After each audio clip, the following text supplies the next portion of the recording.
44% of Jewish Americans under 40 are anti-Israel. I just don't want people being butchered, murdered, their houses stolen. I don't want a million people in South Lebanon to be homeless. The thing is with the Israelis, you don't know where they draw the line. There is no line. But I do not trust these guys for a moment. If we give them an inch, they're going to take it a mile, and I don't think their intentions are good.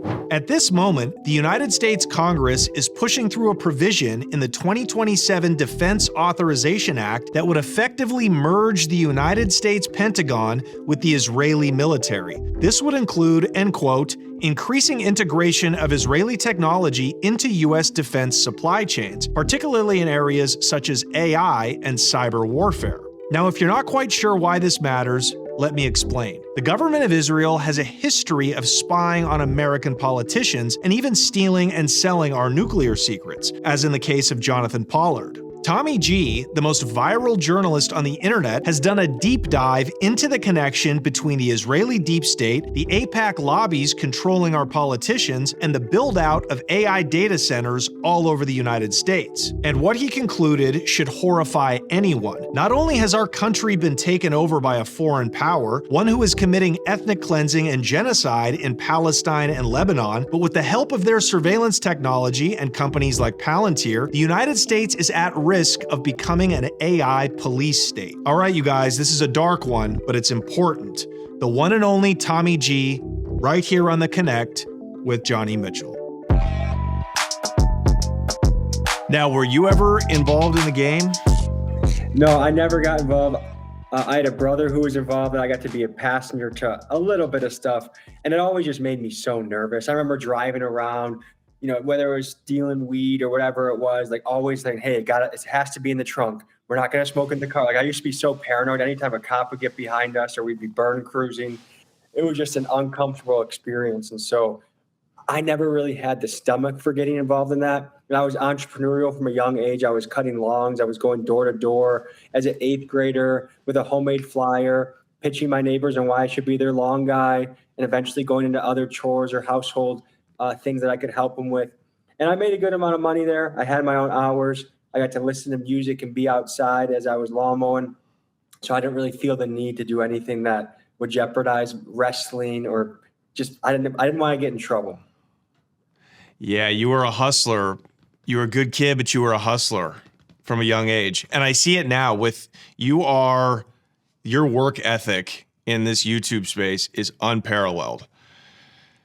I mean, that's one thing I'm blessed with is I grew up with that wrestling mentality. I started wrestling when I was 10 years old. And that work ethic from that sport, especially the Midwestern mixed into that, it just makes for a successful person because I'm not the most talented. I'm not the smartest. I'm not the most handsome, but I'm consistent and I'm hardworking. And that usually passes, you know, the Hollywood guy that, you know, thinks he can only do it once a month or once every few months and he's going to keep pace with me.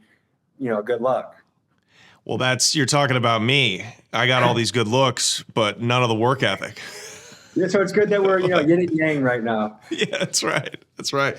So you've gone, like, people are going to want to know why, especially my fans, are going to want to know why we bring up topics like politics, topics like current events, the war in the Middle East, the genocide in Gaza, but which there's like 8 different branches that encapsulates, right? And people get very upset when they're used to you doing a thing on your YouTube page, and then you kind of want to expand. But I just think and I understand that, but I think sometimes, especially with what's going on now, for me to just like keep talking about drugs and drug dealing, it feels like irresponsible. It feels like, how can I talk about anything other than the horrors that are going on that start with our government and our politicians and that expand out to the Middle East and specifically in Palestine and in Gaza? You know what I mean? It comes down to a couple of things for me. First is I want to be so versatile that I can go anywhere and I can take my audience along with me, because if I'm genuinely passionate about it, I think they're probably going to want to join for the adventure as well. But the second part of it is I remember being in the shower kind of nervous. I was thinking about launching an Israel video, one of the first ones I ever did, and just feeling scared. Is my channel going to get deleted? Are the powers that going to be, am I going to get a lot of attacks? But then the thought became this: what is the point of having a decent sized channel if I'm going to be afraid to speak out when it matters? And most of us under 40 in this country, we have been bombarded by all of these images since 2023. And we're just waking up to the fact, that people in the Middle East, they know this has been going on for decades. And they're probably excited that Americans are finally starting to take notice and care about what's happening over there. But when you see grandmas being attacked, Palestinian grandmas being attacked by Israeli settlers, people's homes being bulldozed, IDF soldiers shooting children seemingly for sport, and then you see the interference with our own political system, and we're currently at war. We've announced peace like 14 times, probably just so somebody can insider trade off of it. It started to hit home, and I think because of that, we are wanting to fight, we are wanting to unite, and it's the pulse of the country right now. And so to me, it was a no-brainer to start covering topics like this. It was just having the balls to do it, because for a while, I felt like it was the one topic that creators could agree. We would talk on the phone and say, hey, I kind of want to cover this. Is that a good idea? And we were all a little scared of what would happen to our channel if we did, or could the algorithm permanently blacklist us? But there was kind of a watershed moment. I think it happened when Charlie Kirk got assassinated and people highly suspected some sort of Israeli involvement, where all of a sudden no one gave a shit anymore. It was just gloves off. We're going to talk about it. We're not going to be afraid to express things that are so obvious. It's obvious to call some of these things out and say that they're terrible and horrible, and we're not going to be afraid of these labels or what could happen to us anymore.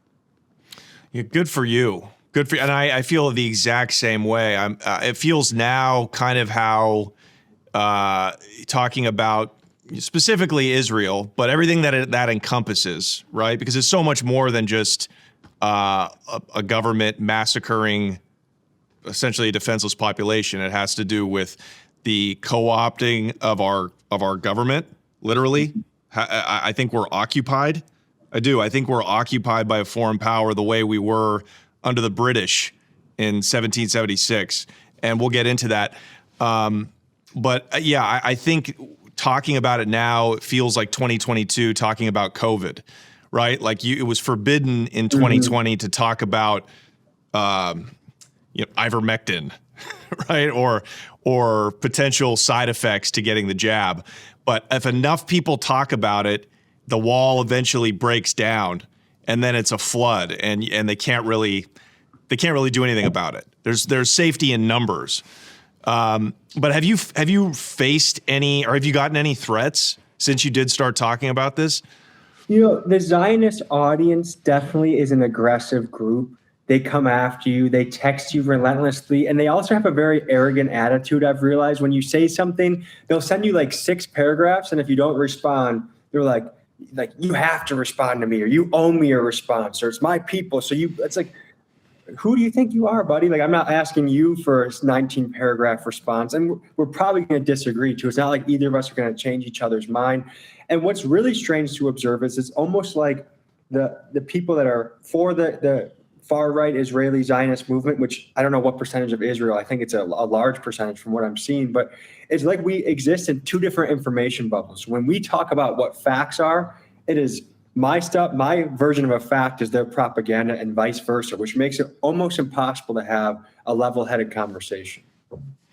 Totally. I don't know how you reconcile that when there's a fact going on. Like, it's a fact that over 20,000 children under the age of 12 have been killed. And that's, by the way, the bodies that they've found, right? Logic would tell you most of Gaza is rubble. Could be hundreds of thousands of more people under those buildings. But the fact, by all measures, by math is truth. 20,000 kids under the age of 12.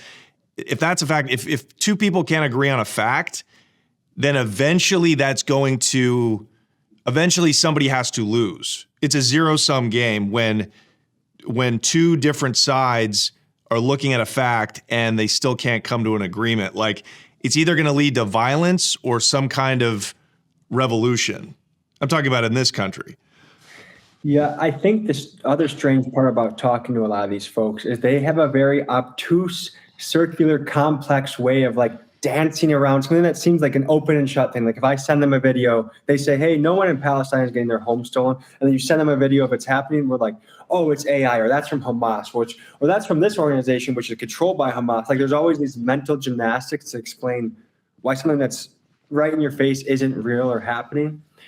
And I do think it's coming to a head, and both sides are actually pretty tenacious. I think the AIPAC Zionist side, they're actively looking to push legislation that makes this type of speech harder and harder and more penalized. And I think you see that in Australia and England. They're already a little more co-opted than we are. But on our side, I think there's this strong American indignation of how dare a foreign nation tell me what kind of opinions I can have about some of the most grotesque and gruesome things of my age. And I think we're going to win the fight. I'm betting on ourselves, and especially the difference is that particular group is very good at the legalistic technicality money side of the war, and we're winning the social media war. And which one's more powerful? I guess time will tell. Well, it's truth. It's truth is objective. There is subjective truth. Two things can be true at the same time, but there is a universal truth, and ultimately that will prevail. That's just the law of nature. And yeah, the U.S. is the last line of defense. I mean, if you look at Australia, Canada, England during COVID, those lockdowns by those governments were the most harsh, anti-democratic of any countries in the West. The U.S. got to a point, but then the government backed off because there was too much resistance. So we still are the freest nation of the Western countries, in my opinion. But that can change. That's like rapidly diminishing. And I think it's fascinating to see that Israel is kind of the crux of this push to literally have censorship, to shred the First Amendment. Like in Florida now, I know it's going through the courts. Obviously, it's been under appeal, but Ron DeSantis signed a bill saying if you criticize the government of Israel, you can be arrested. That's anti-Semitic.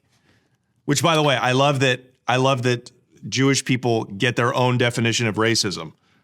Like, what if black people said, no, it's anti-black? It's not just racism. Yeah, there's definitely a two-tiered system happening here that people can feel.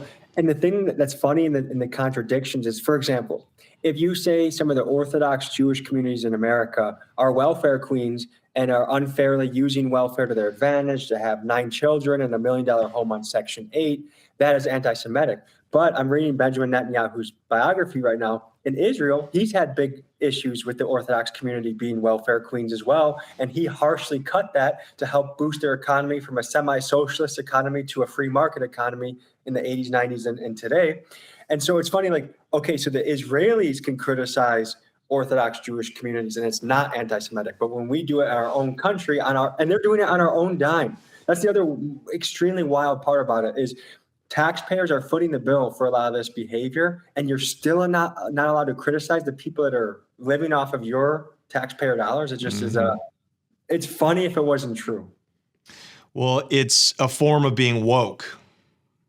That's what wokeism is. It's creating special privileges for certain groups instead of treating everybody equal. And that's why in, the years from like 2014, 2015 to recently, when being woke was like assigning special privileges to women or trans people or black people, I said, guys, no, this is bad. This is bad, because if they can do it on the left, watch when they do it on the right.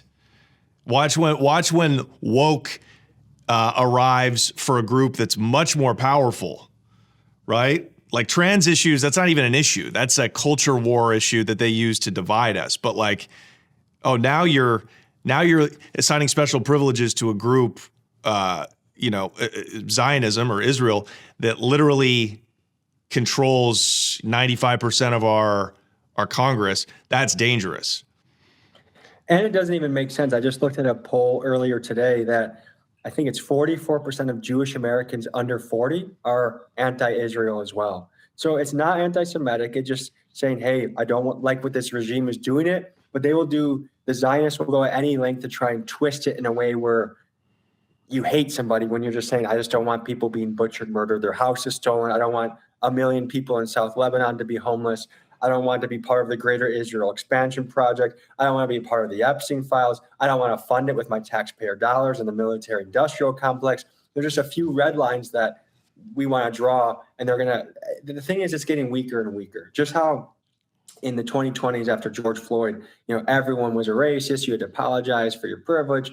When you apply a label to everybody, it inherently dilutes it, and that's happening in real time with the ADL, AIPAC types that are trying to throw labels at everyone.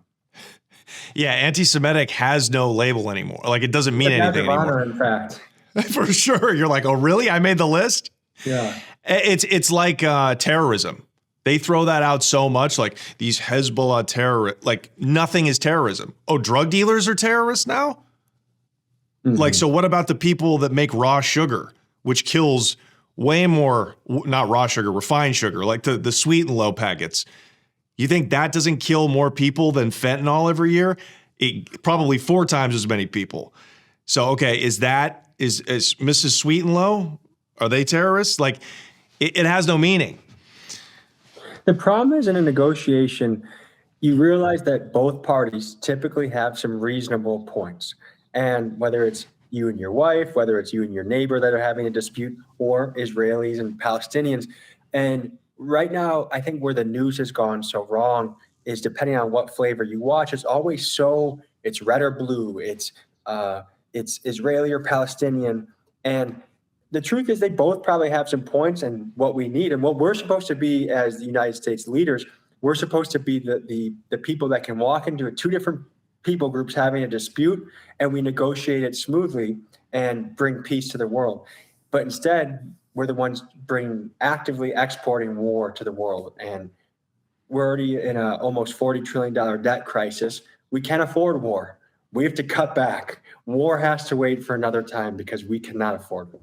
I actually have a pretty overwhelmingly positive audience. I can cover almost any topic or anything. And when I go out in public, people are very kind. Even in some of the more controversial videos, some of the people I keep in contact with, and we have phone calls, and they're not upset at me. They felt like I aired their opinion rather properly and fairly. And so I would consider ourselves friends that just disagree. I don't know how you disagree, though. I can't come to an agreement with somebody who makes excuses for what's going on, though. You know what I mean? Like, it'd almost be like if a Nazi truly, and I have no problem comparing the Zionists and the Nazis. I think it's a perfect modern analogy. It's like, oh, well, we just disagree on this. I don't think so. I think somebody's going to have to bend the knee, It's one of those weird things where if we were to talk about 90% of subjects in the world, we could probably break bread and do just fine. But there's these certain subjects that if you're on the other side of it, you almost inherently have to be the enemy, because how could you possibly believe in this murderous, genocidal ideology? Yeah, I definitely see what you're saying. These aren't guys that I would consider to be on the right side of history. But I guess the point is, even though we disagree about it, we can still cordially talk on the phone about it. Oh, you're a better man than I am. What was I asking you? This. Okay, so one of the most interesting videos you've done in the last 3 or 4 months, in my opinion, was interviewing Palestinians who lived in the West Bank. Mm-hmm. Now, this is going to go over a lot of my viewers' heads, but in the land of Greater Palestine, you have the nation state of Israel basically in the middle. To the left, right on the Mediterranean Sea, that tiny little sliver of land is Gaza, the open air prison, right, where the genocide's happening. But then on the other, basically on the other side of the nation of Israel, which is wedged in the middle, basically to the right of that, to the east, is the West Bank, ironically called the West Bank, right, which they're trying to label as like Judea and Samaria. But it's known as the West Bank. And What's happening there is actually even more fascinating and kind of indicative of what the Zionist project really is than in Gaza, because that's where, to me, the crux of everything that's going on, that's where it's happening. That's ground zero for it. And what that is it's land theft.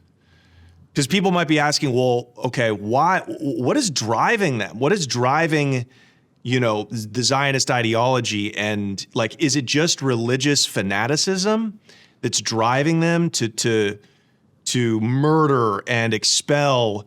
And what I would argue is that, well, yes, there is a religious fanaticism that they've used as propaganda to get Christian Zionists in America on their side, evangelicals, things like that.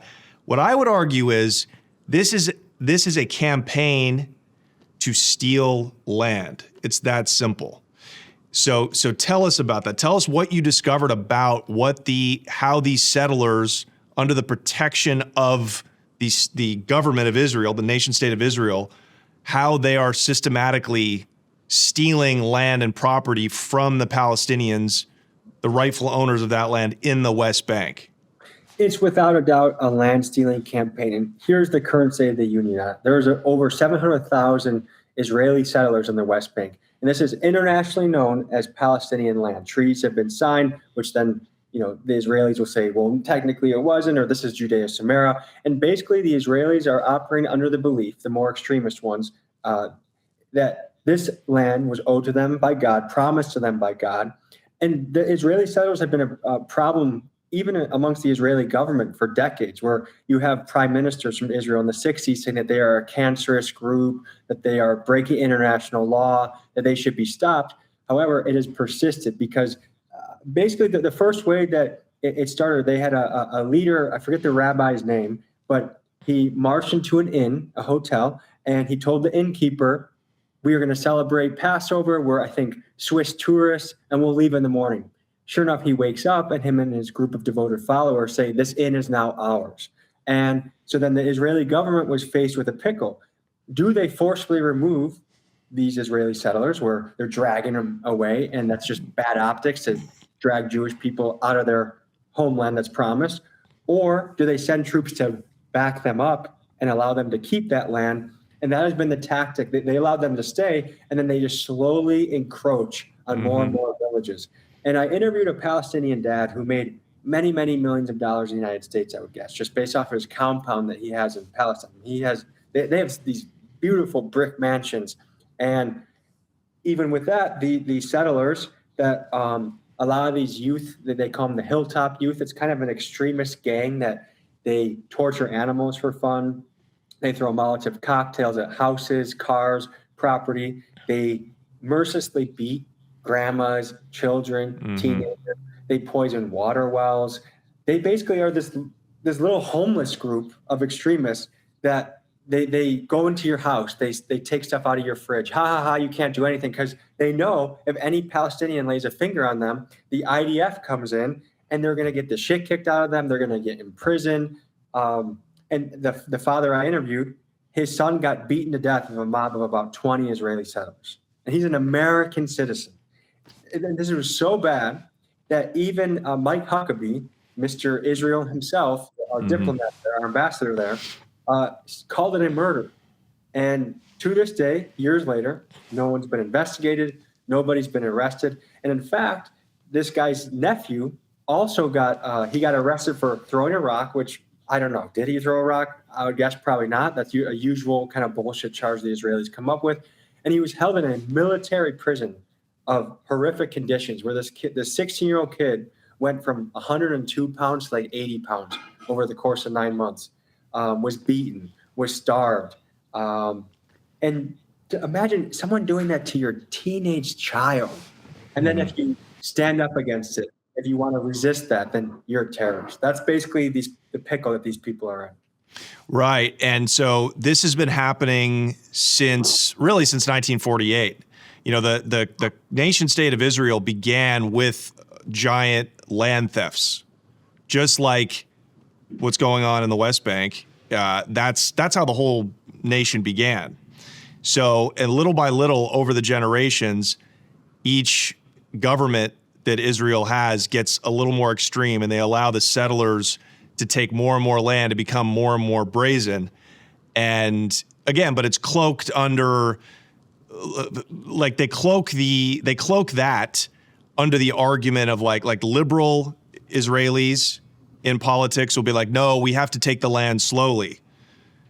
But the radical right wing says, no, we need to take it right away. This is our last chance. And it seems like after October 7th, they're viewing this as like their best shot at really driving all of the Palestinians out of that land.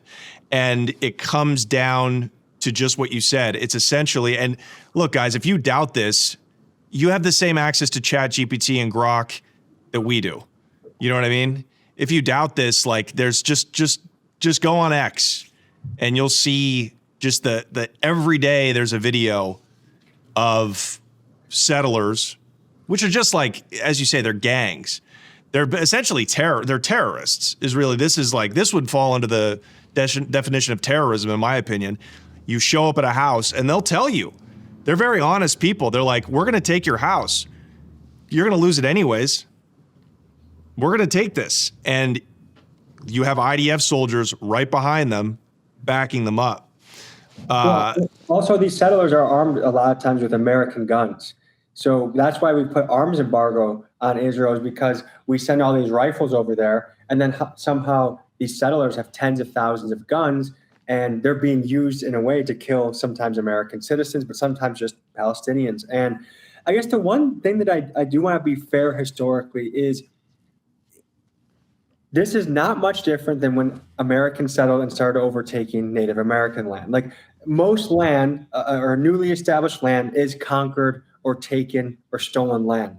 That's true. I think the difference is right now we are living in the era of smartphones, where if we were alive right now and we'd see, a bunch of white guys just pillaged a Comanche village and did these horrific things to them, and we saw it on our phone, I bet we'd be like, holy shit, like what did you guys do over there? Like we can't do that to people. The difference is now the Israelis happen to be in a time of history where we are seeing their atrocities live on camera, and people just feel differently. So that's true. That is the number one defense.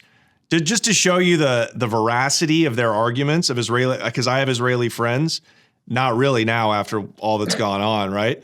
Yeah. That's their number one argument. Well, you guys did it. I'm like, that's your pushback? But the thing is, they don't own it fully. Instead of saying, look, this is our land, we're taking it back by any means necessary, they make up all this nonsense about how, there's a terrorist over here and we had to do it, or we had to blow up the entire apartment complex.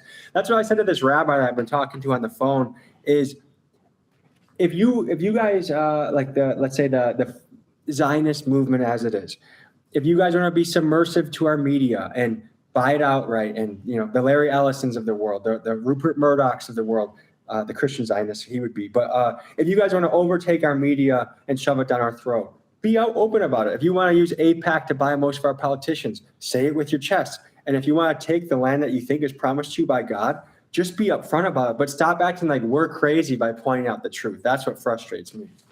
Well, the far right people, Ben Gvir and Smoltrich, they are saying that now. They're on Twitter like, look, Lebanon has to completely burn.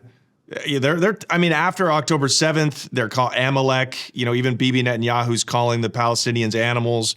So they're open about it now. I guess the difference between now and the difference between the land theft that's going on in Greater Palestine and the land theft of North America, right? And it happened all over the world. We know this, is that it's not happening anymore. Native Americans have full rights. Black people are no longer enslaved. Everybody is equal under the law. There's a new moral framework that we're operating under. Right. And I'm sure there's if you wanted to sit down and chisel out the differences between the genocide that the settlers committed and what's going on in Gaza, Palestine, Israel, you could. But that's really the crux of it, is that in this day and age, there's an international framework. After World War II, there's laws There's a body of international laws that we created so this kind of shit doesn't happen again.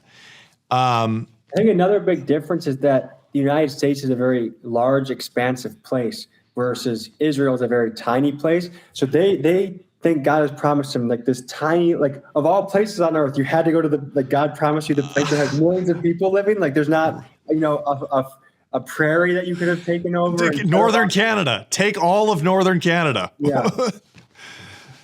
Yeah, for sure. Well, and I believe too, like even in 1948, the Palestinians, they had like titles. It's, Comanche Indians, they did not believe in owning property. They didn't believe in owning land. There was no escrow and titles. They didn't own 55 acres in the middle of, West Texas. Mm-hmm. They were roaming bands. They were nomadic people. The Palestinians were not nomadic. They were entrepreneurs. They were farmers. They owned land in a deed written into law that goes back, a long time. And but it just doesn't matter. It just doesn't matter to the regime because the government took all of it, a lot of it, in 1948. And now what they do is they only give out permits to build. Not only are they just stealing people's homes outright, the settlers, but the actual government of Israel, they only give out building permits to Israelis, Jewish Israelis, by the way. They only, all of these different tiny little things that only benefit Jewish Israeli citizens. And that's to the effect of, taking the property rights of Palestinians. There's many mechanisms of control. The water supply of the Palestinians is owned by an Israeli company called Mekorot. The permits to build on Palestinian land, a Palestinian man has to go to the Israeli government and get a permit. Yeah, it goes down the line. It's an oppressive regime that I can't imagine what it would be like to suffer and live there. So, and I think that's why when a normal viewer asks, well, why do I care about this? Like a more normal American, like why should I care about what's going on in the Middle East, in Palestine, Israel? Why do I care about these people that I have no relation to? I've never met a Palestinian, right? Why should I care about what another government? Aren't there other genocides going on around the world? Why have you found a connection? Like, why is this special? Like, why should somebody care about this as it relates to what's happening in our own country? I would say there's a few key elements of why we should care. Number one is it's purely wrong. When we see it happening, it's purely wrong. You should stand against it for that simple reason. But it goes further, which is by proxy, by our taxpayer dollars, we are enabling it, we are funding it, and we are helping it. And then when you look at our homeland and how much the Zionist movement has power and its tentacles, around us, it feels like there's this parasitic relationship where we have this great American empire that is now massively in debt, fat, bloated, complacent, and you have this parasite attached to us like a vampire, like Dracula, some might say, sucking the blood from us. And I think we have to remember, too, that we're not the only country the Israelis have deep hooks into. They're kind of a transnational organization. They have hooks in England, Argentina, Australia. They're making really great relationships with India right now. And that's just the tip of the iceberg. So if you just look at how they're treating Donald Trump right now, because Donald Trump has been the most Zionist-backed president ever, and he's done most of their bidding, and he's just gotten a tiny bit of backbone as of recently, and they're burning the American flag on camera. They're saying that he's a traitor, he's betraying them. So you can literally be their number one pal, and the second you misstep and don't follow their arrogant little marching orders, they discard you. And that's where the quote from Benjamin Netanyahu about the golden calf that they're going to suck dry and discard is like, we're Spain, this country, into a decline that may be irreversible from the point of a national debt and from the point of view of international reputation. People around the world hate Israelis. They can travel to Thailand. They can travel around the world. They get kicked out, Albania, because nobody wants them because they treat people like shit. They're arrogant and they don't benefit the area that they take over. They act like kings everywhere they go. Yeah, and I try not to be too alarmist in my own mind, but when I see, you know, the prime minister, the president of Argentina granting 300,000 refugee visas to Zionist Israelis, and then I see, oh wow, a whole swath of Patagonia at the bottom of Argentina just mysteriously burned down because some Israeli backpackers were there like setting off fireworks, and now like thousands and thousands of acres are burned down. Oh, and guess what? They're giving that land to the refugees from Israel. It's hard to not, you know, get like these conspiracies drummed up in your head. Like this is a parasitic ideology that is a threat to the entire world. You know what I mean? Most people, I think, are good people. I think you can go around the world, break bread, and you're going to find that we have a common love for each other just as humans. But it does start to make you question a particular group, the Israelis, when just the sinister nature of what they're doing, the bloodlust they seem to have. They're having women's workout classes where they're bouncing on balls, chanting, "Let your village burn." They're setting up movie nights where they're showing bombings in Lebanon, and people are just gathered watching the prompter, celebrating bombs going off. People are willing to burn down some of the most beautiful wildlife land, Patagonia, just so they can claim it for pennies on the dollar. Like, what type of ideology, what type of personality or national interest is it if they're willing to do seemingly evil things to accomplish their ends? There's that. And also there's to the question of why Americans should care, right? Besides all of the moral arguments that you just laid out, because it's wrong and wrong is wrong and right is right. They're using Gaza specifically, but also the West Bank. It seems like it's a petri dish. It's like a testing ground for the coming surveillance state, you know, run by companies like Palantir, you know, like they're using this. Now we're finding out that a lot of these innocent people that have been slaughtered in both of those places and Lebanon were identified by AI technology. And the AI told, you know, the commanders at the IDF post in Israel, hey, here's a terrorist target, hit them. And turns out it's a bunch of kids.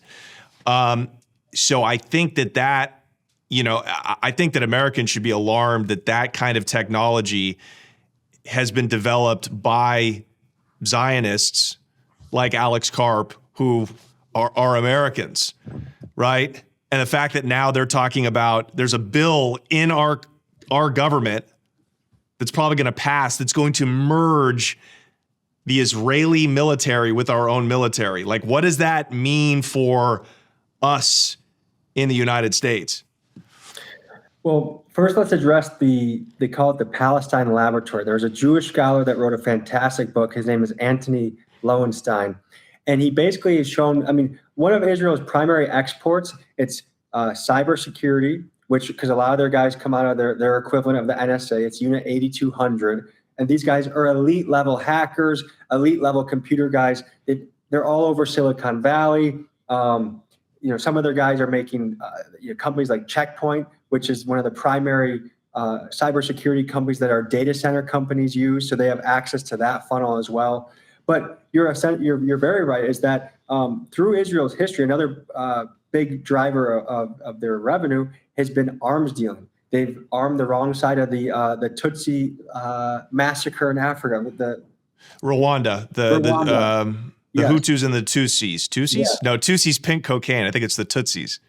Look at Colombia, look at Chile. I mean, you look at all over the place. I mean, the CIA has done this too, but the Israelis have had no problem selling weapons to even some of the worst actors on the planet.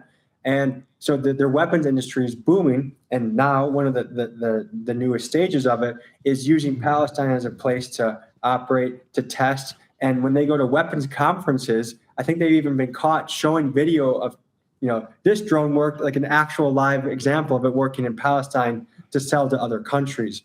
Your second point about the integration in our politics, I mean, just look no further than the Thomas Massey race in Kentucky, where the AIPAC Israel lobby spent $30 million to get rid of what was previously a unanimous candidate. I think he won his primaries by 80% or 90%. I mean, he was a crowd favorite for many years.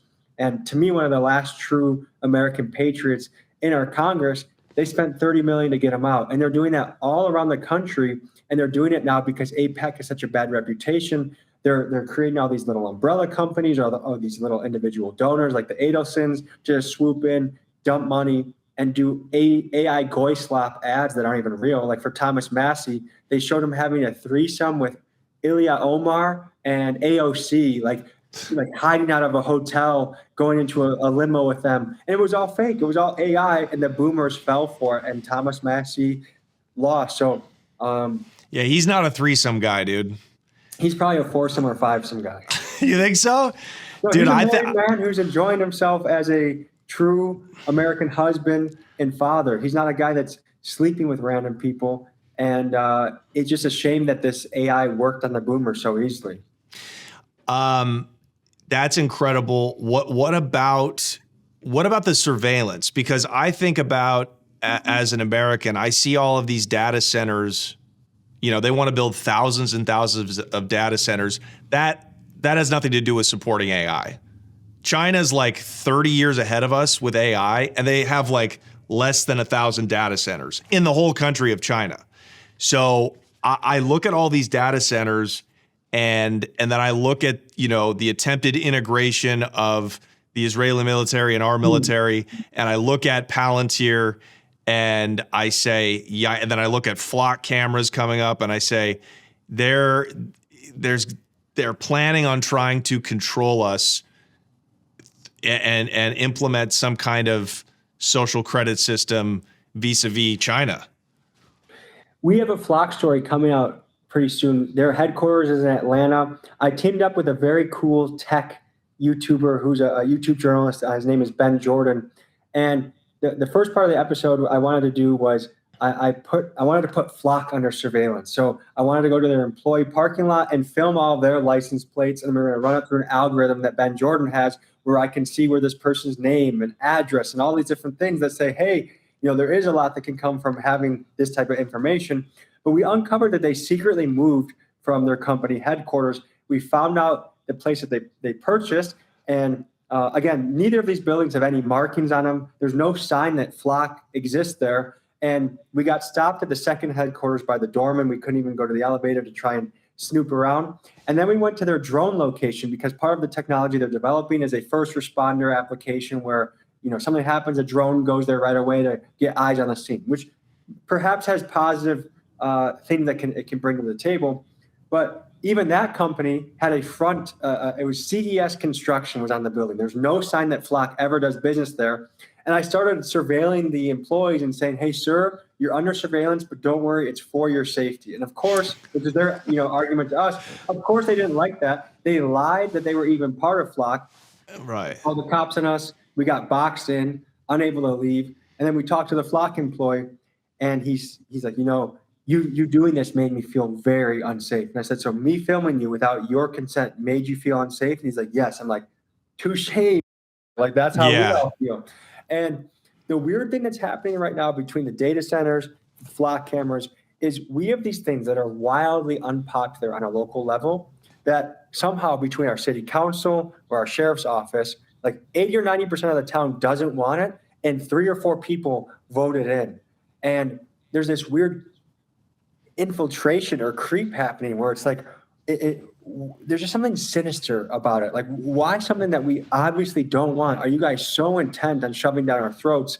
And in Washington, D.C., we'd spoken to a guy that's worked for major data center companies like Amazon Web Service, Meta, and he raised the alarm about the Israeli cybersecurity company Checkpoint that's doing a lot of the monitoring here. And we already know we have a blackmail issue. I mean, how many gay Republicans are there in the closet that are doing crazy things for Israel? Probably because there's videos of them doing dudes, and they go to Israel, which is a very LGBT area, by the way, and probably, do butt stuff and go hog wild.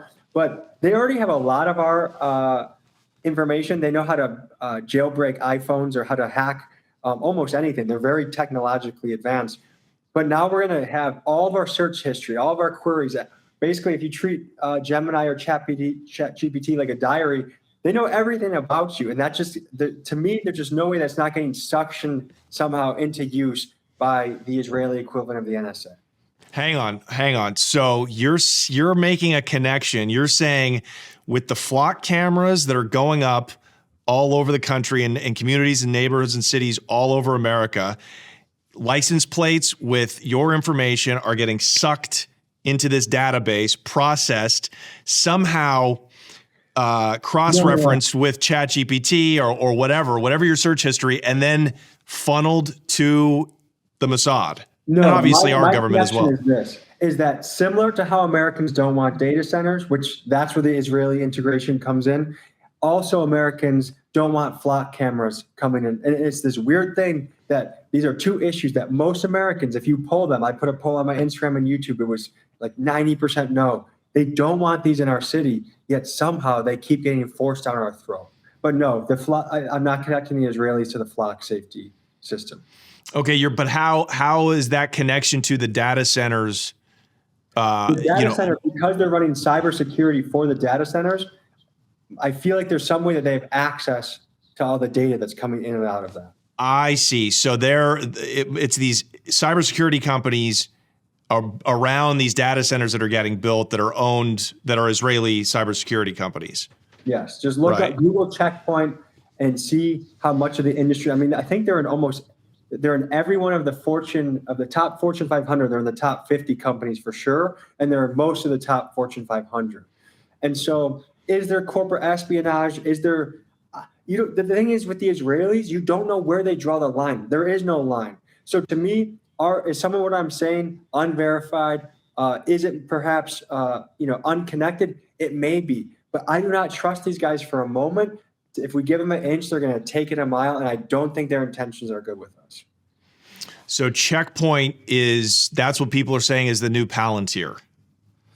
Checkpoint is just the premier cybersecurity company that's run by an Israeli businessman named Shlomo Kramer. And Shlomo was recently on a news interview, and he said, the only way to protect the First Amendment is to limit the First Amendment. So basically, he gave this Orwellian quote about free speech. And again, what the is an Israeli businessman telling me about my First Amendment? It can make you so mad if you let it. It can make you, I don't think it's an exaggeration. And perhaps it's the great irony of God or the universe that we're now about to have our 250th anniversary of when America kicked the British out. Yeah. And I really do think we are under occupation by a foreign government. Or maybe that's too simplified. Maybe it's just a cabal of elites from the financial industrial complex, the military industrial complex, and a foreign government, which just happens to be Israel. But it could be, in 50 years, that could all be in Ukraine, right? And so but it does seem like we're occupied. Like 1/3 of the occupation does come from this tiny little experiment, which is Zionism in Israel. Yeah, I think it would be incorrect to put 100% of our country's problems on Israel, but because there's many countries, we're one of the richest countries on earth. There's many countries that want to peddle influence and they want to build trade relations or they want weapons technology. So it's natural that a company wants to curry favor. However, it does seem that Israel is vastly, disproportionately having influence over us compared to other countries, and that we should be aware of that and that we should be fighting for that. Okay, so I, more than you, have just a lot of retards that watch my channel. A lot of, apologists for the surveillance state, for power. I think a lot of boomers, right? Like when you see me talking about,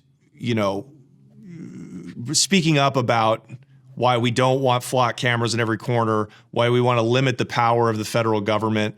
These are like First Amendment constitutionalist issues. So when I see trolls calling me like a liberal cuck, I'm like, you must be 75 years old and live in a retirement community in Florida. Because like they're the only generation that is still ascribing like left-right culture war issues around things like Americans being free and having a constitution.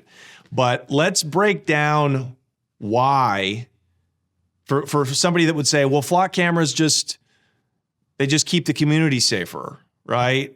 Like if you're not doing anything wrong, that's another bitch ass statement I see. Well, if you're not doing anything wrong, why should you care if the government's looking at you and into you at all times? There certainly are positive applications of flock cameras. I've been riding along with the U.S. Marshals when they're looking for violent, wanted criminals, and they use the flock system to say, that, okay, Jerome was last seen at this stoplight. Okay, units move this way. His house is over here. We think he's heading in this direction. And they get the guy based off of that. So I think every controversial issue has a yin and yang. The problem with flock is the scope creep. They initially come into your neighborhoods and they say, we only track license and we cut the data out after 30 days. Okay. Now they have a software update where they can track audio. And it's like when your city council put in flock cameras, they only agreed to the license plate reader, but just like an automatic update on your phone, now the next thing that they want is already there without your consent. And I think what we're worried about is a slippery slope. Will you guys sell the data? Will you guys do facial recognition tracking? If a government that's tyrannical, which arguably we have one now, if they want to really stamp down, can they commandeer your platform?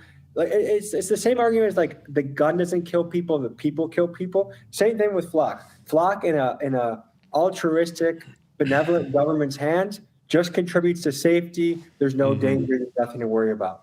But given the track record of government in this country, I don't think anyone can say, hey, I don't think they're going to take this way too far if we give them the opportunity.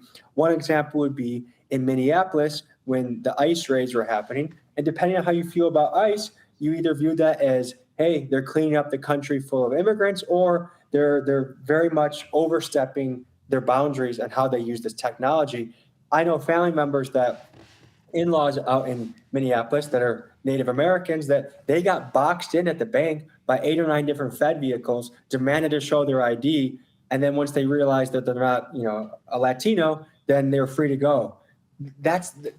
We saw in real time in Minneapolis that the government was unconstitutionally stopping people, searching people, trying to serve, acting like they have warrants when they didn't. And that was an application of how Flock or their competitors were used to do something that the government wanted to do that we don't agree with. And will those people ever be charged? Will those ICE agents ever be held accountable for violating your rights?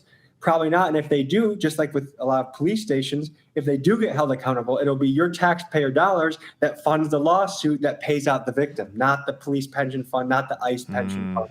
So where's the accountability?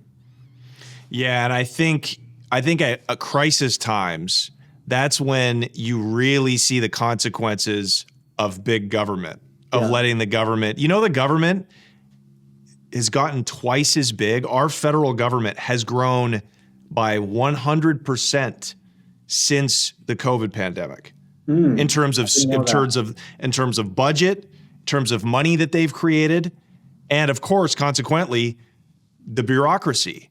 So I view it as a cancer. I view it as the problem is government.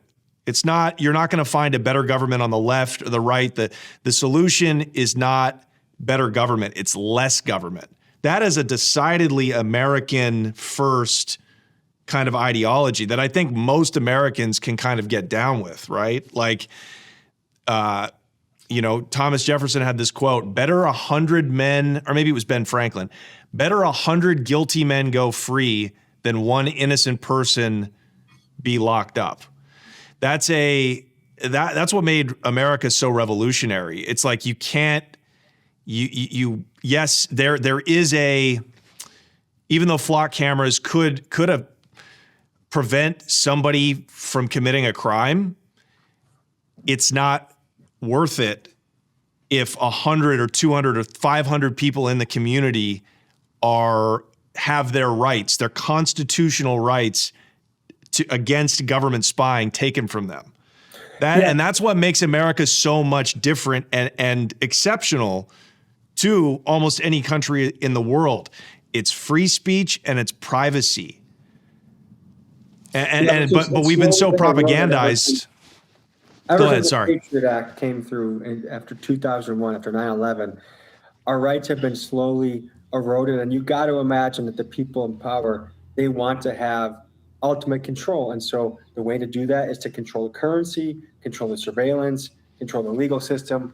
I definitely think there's things to be concerned about. I think that's the thing that we're battling against, that there's so many noteworthy things happening at once, whether it's the Epstein class just going unprosecuted, whether it's key people in our government like Kristi Noem running off with $143 million on a bogus ad deal for her for DHS, not getting prosecuted, starting a war in Iran for seemingly no reason, getting co-opted, but like there's just all these like this.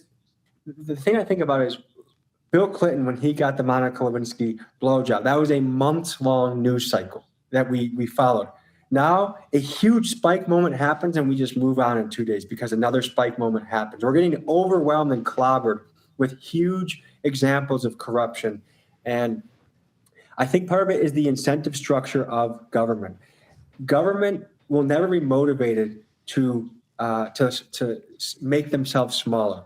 Why? Because if you're running a department, you want to spend every single dollar that you get so that you can grow, that you get a raise next year, you can hire more people. You're never going to say, hey guys, we've used enough in this department. We really got to cut back our budget here. And so we just need to figure out a way to tighten up the government because that's our money they're spending. And I'm just giving you a heads up. I hear the garage. My boy might be coming in shortly, so this might be close to the close. Okay, got it. No worries. No worries. Yeah, you're right. It's overwhelming. And so much is getting thrown at us all of the time. I think. Do not despair. Do not despair to the people listening. We must fight. We must unite. Be educated. Be informed, and be willing to take aggressive action. Be defiant, and hopefully vote ourselves into a better future. Well, that's what I want to talk about. Can we vote our way out of this? Like I heard Tucker Carlson the other day say, I don't think we can vote our way out of this. You're like, dude, well, let's hope that's not the case because the only logical step after that is violence. And we don't want that. No one wants that. If we don't have to. No one wants that. Yeah. So can we vote ourselves out of this? You got to talk to somebody smarter than me about that. That might be a little bit above my pay grade, but I think social pressure matters. Like when you catch these people outside, shopping at Aldi, shopping at Costco, and you put them on camera and you blast them, they feel, I'll end on this example. One of the primary Democrats pushing Section 224 of the U.S.-Israeli merger was a guy, Adam Smith, who I like, I've sat down with. And after an interview with him and after follow-up from his constituents, he actually retracted it. He said, his team sent an email, because of conversation with people like you and my constituents, I'm no longer advocating for this. So pressure does work, but we must apply it. See you home? Okay, got it. Well, we'll get you out of here. Well, Tommy, that's incredible. So, like, you went from this guy that's interviewing Atlanta, fentanyl dealers to literally swaying people's districts, swaying congressional opinion. It's remarkable and it's admirable, and I love what you're doing, man. Keep going. Thank you. And if a moron like me can do it, morons like you can do it. So I hope so, man. I hope so. The great Tommy G, you guys already know. Go follow him on everything. One of the great muckraking journalists, content creators of our time. Thank you so much again for doing this, brother. It's good to see you. I hope we can catch up again soon. Thank you, brother. Be in touch.